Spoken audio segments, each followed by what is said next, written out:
We will have a few short videos like this on this 75AH Century dual force battery we've just installed. It's now 7 p.m. The sun is behind the trees. I don't believe we're getting any solar by the looks of it. The car voltmeter says 12.8 volts. And as you can see there, 12.87 is the actual. It's probably going to come up a little bit because the compressor of the fridge probably just stopped, and therefore the battery is going to recover a bit. It's probably getting a little bit of light, adding a tiny amount of charge. This is approximately what's in the fridge, and a lot of cold air coming out now. I've opened it a number of times throughout the day. That's where the thermometer is. It's up at the lid there, so it's not going to be as cold there as the rest of the fridge. It would be very cold in the fridge because this is where I've got it set, around near the number 2 almost. Right, normally around the number 1. It's certainly going to be very cold. And these are the temperatures we've been dealing with. Nearly 40 degrees today is the actual temperature. Everything's in the shade. It's in the shed, but it's right at this thermometer right here is right at the open roller door. So no sun, plenty of breeze if there was any, and that is the actual high and low temperatures and current temperatures. Let's have a look at what happened today, and then I'll run you through, I'll explain it, if I can get my big fat fingers to get this working. Okay, so the previous video would have shown you some details up until now, but it'd be really good if I could just sit that still for you and explain it. It would be good, wouldn't it? It shows the time at the bottom, 0, that's midnight, and obviously 22, 23, 24 is the end of the day. Okay, we've already gone through the previous. Where we left on the last video was where we connected the solar, the Melandri 160 watt panels with the Red Arc regulator has proven to work really awesome, to be honest. I was watching it and, okay, compressor's just cut back in. That's why you've got all these up and down lines. I'm going to explain them all in a minute. I'll just get to it. It should only take a couple of minutes to explain all this. So charging's come in. You can see it's made a pretty quick rapid start charging. 8:30 a.m. got up there pretty quick. Within a couple of hours, it was looking fairly good, above 13 volts. 8:30, 9:30, 10:30, yeah. You can see it really got kicking, to be honest. Let's get the thing, there you go. So it shows you the voltage there, if that works. I'll just get over here a bit. Right, see how high it was going? Okay. Right, and all these big lines up and down, that's quite simply, it got really hot about there, that time of the day, see about 1 o'clock, and the compressor's cutting in, it was running for much longer, therefore the battery going down more. But it was up, down, but it was still working its way up, and then it flatlined around about there, as you can see, right? So I can tell you what's happened. I'll tell you what it was doing. So it was coming up. It took a couple of hours to start to look reasonable. That was good. It consistently went up. When the compressor cut in, it went down a little bit. Right now it's on 12.6 or something like that because the compressor's running, which is a good start. It'll be interesting to see what it is in the morning. So in the morning, I'll finish off this video showing what happens for the rest of the night, and in the morning up until about 8, 9 a.m, hopefully, if I remember to get it right, so we can compare to the day before. Okay, so it's been in hot temperatures, so the fridge has been working hard. It's been quite hot, so the compressor's running a lot. Okay, it's not just on a little bit and off, on a little bit and off. When it's 40 degrees, the compressor's running a lot, particularly around the middle of the day in the hottest temperatures. It's cooled down now. It's probably, like I said, about 30 degrees, something like that. I think we went through that. What I noticed once we got up to around here, let's say, so by about 2 o'clock in the afternoon, so around about 4 or 5 hours charging, we were seeing quite often 14.2 volts. And when the compressor cut in, it had still maintained that 14.2, 14.3. And that's what this flat line is. That's pretty well saying, okay, you're up to the point where that's where the battery's full.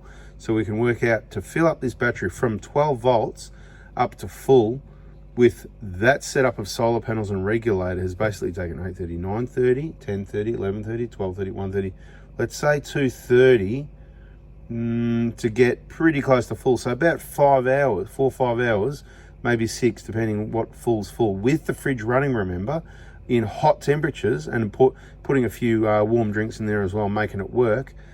And once it got to this flatline level up here, what it was actually doing, yeah, it would have just maintained that 14.2, 14.3. The compressor would cut in, and then boom, it'd compensate because the battery was full, so the regulator, the solar was there throughout later in the afternoon. So the 4 or 5 o'clock thing, you can see where the red line is. That's about 4:30. So either side of that, and you can see what I'm telling you is consistent with what you can see the results there, right? Compressors cutting in and out, right? But see, there's not much change because the battery's full and the solar's backing off, and then when the compressor cuts in, the regulator says, hey, hang on a minute, and pumps it again. So you can see, and then obviously this is where we started to lose solar about 20 past 5, started dropping off, okay, because there's some trees in the way and all that sort of thing. We'll get rid of those soon, hopefully. And you can see it's dropped right down because you can see the cycling now. So now what we've got is no solar from about there, whatever that is, about 6:30, and it's just going to cycle up, down, up, down, up, down. It's going to be a typical warm night. It's not a dry, hot summer. It's not those Melbourne nights where it, like it used to be, where it stays hot really late and all that. We get this, we've already got the cool southerly breeze. It's probably going to be 20 degrees by midnight, something like that. But we'll be able to have a look at the high-low temperatures on the Engel fridge information as well, as we have been. So look, I'll keep this video and I'll add a bit more to it in the morning, and hopefully you guys are getting informed. Hit the like button if you like stuff like this, and subscribe to the bell, and if you want, help you get educated. Hopefully you're learning something. There it is, just after 7 p.m. Compressor's cranking away. It's still going to keep working hard. It's still 30 degrees even though we're in the shade. In case you missed it, that's the Red Arc regulator we're using, plugging straight on the Anderson plug at the back of the vehicle.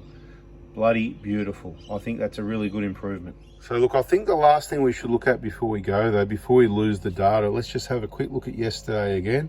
Stay tuned for the rest of the video. In the next video, this is where we connected the battery. Have a good look where it went downhill from about, let's say, from midday, from, let's say from 1600 hours, from the 16. Have a good look at that, because we're going to compare the afternoon, what's happened this day to the rest of that. You can see it started off much higher. See what I mean? If you have a look where the line is here and have a look at next day. So we've started off much higher later. It'll be interesting to see what voltage we're looking at in the morning around 8 o'clock. Let's have a look and see. All right, 7:50 in the morning. Sun's not on the panels yet. It's about to hit them. We've got the compressor running. That's with the fridge compressor running. Have a listen. All right, well, trust me, it's running. 12.23 with the compressor running. It's a lot better than yesterday, isn't it? After a good charge. It says 12.1 on that one, but thereabouts. I'd go, this one's probably a little bit more accurate. Other relevant important information you want to look at. Obviously this is a 24-hour time thing. Not less than 24 hours. I'm trying to work it out what it would be if it was 27. That was probably late last night. So what's that, a 12-hour memory or something? You can Google it, the Engel fridge, how long does it keep, whatever, because I don't know.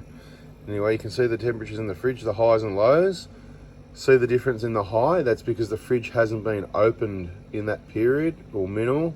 That's why the range is there. And remember, that's inside the top of the lid, so it'll be much colder than that down the bottom, almost making ice on this setting. Okay. The low temperature in this vehicle where this fridge was, 23.1. So it's a good test that it's in. Anyway, let's analyze a bit more closely. Since midnight, that's a clearer picture. Wouldn't it be good if I could do that all the time? Okay, you can see what's happening. The battery's cycling down. The line above's 13, the line below is 12. We're nowhere near 12, which is really good. And that's when the compressor's cutting in. You saw, what was it, 12.2. We're going back to the other page in a minute and see after the battery recovers a little. You'll probably find around 12.4, which is pretty good considering it was a hot night. There's no issues with that whatsoever. Beautiful. You can see it's just before 8 a.m. Soon the sun's going to hit those panels over the next hour. You might be interested and you want to continue. This is a bit exciting, isn't it, all this? Isn't it good, this data? So AZ scanners, if you want one of these little battery monitor things, about $60 or something from memory. What else do you want? Every battery, if you want to get yourself a battery, a Century Dual Force or an Optima, whatever you choose. Remember, at least 10% discount. Just say Oz Proto Crew, Anthony sent me. Any trouble, say, speak to Ray. Ray knows about it. But yeah, there it is. Let's just have a quick look at yesterday. Right, so yesterday that was the battery going flat, the charge. and then as the charge dropped off, okay, and then the battery dropping down. I know you wanted to see that, all right? So as it was hotter, see how much faster it's dropping when it's hotter compared to, let's go back to today, all right? Just compare today, tomorrow. Let me just try and get it bang so you can see the difference. Back again. So it started off lower. Right, so the higher you start off, the better it is. But this is in hot temperatures. Nothing wrong with that. You don't need any other battery. You're going to drive again, or you're going to put your panels out, or you could get a bit more out of it. I mean, you know, the lower you run the battery, the more sulfation, the more you're going to damage the battery. But it's a sacrificial battery. We do it all the time. We run it under 12 volts, and they still last years, although we had possible issues with the most recent Optima. Don't know what's going on. It's a bit bizarre. Let's go back to the other page now. Just to wrap this one up and show you. 12.35 roughly. Yep, low powers, 47% if you like. So you've used basically half a battery overnight, keeping things really cold. If you want to do a bit better than that, you can do things like put a bigger battery. You can leave your fridge shut. You can not put things in there that are hot. Put them in the peak of the sun, the solar at, 11 o'clock in the morning. So it's got a few hours of solar while the battery's charging, while the fridge is running to make everything cold. And, once you get to the solar starts dropping away, try and keep your fridge shut. You can run the fridge at higher temperatures. This is really cold in here. Let's wrap it up by having a look in the fridge and see if there's any ice. All right, we got the infrared thermometer. Minus 4. I don't know about that. It's probably going straight through to the wall of the fridge, right? That's how cold that's going to be. These water bottles, we probably need to get it out to test it, so let's do that. There we are, shooting the water bottle is about 0. That's what I said, it's right on, it's real cold. You can have your fridge at 4, 5, 6, they say, under 4, generally that's good, about 4 degrees, but you can run it a bit higher than that, everything will be okay. It doesn't have to be 0. This is a really pushing it type test, and every degree makes a big difference is the final thing you need to think about. This one's sitting more close to the edge. All right, -2. That's what I was saying. Let's see if there's any ice. There's not ice in there yet, but you can see that's what it measures. So, yep, all those factors need to be taken into account to work out what you need.